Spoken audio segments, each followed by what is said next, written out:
how to edit PDF file in laptop. Hey guys, in today's video, I'm going to show you how to edit a PDF on your laptop or PC easily. So make sure to watch this video till the end and let's get started. First, open your web browser and head over to google.com.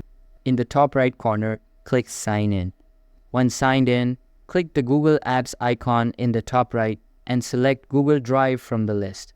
Now, in the top left corner of Google Drive, click on New, then choose File Upload. Find the PDF file you want to edit, select it, and click Open. This will start uploading the file to your drive. Once it's uploaded, you'll see it appear in the bottom right. Click on the file to open it.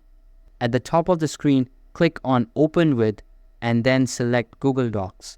Google Docs will convert the PDF into an editable format. From here, you can make any changes you want, add text, remove sections, or update content. When you're done editing, go to the top left, click File, hover over Download, and then click on PDF Document. Your edited version will be downloaded as a new PDF file. And that's it. You've just edited a PDF using your laptop or PC without any extra software. That's all for the video.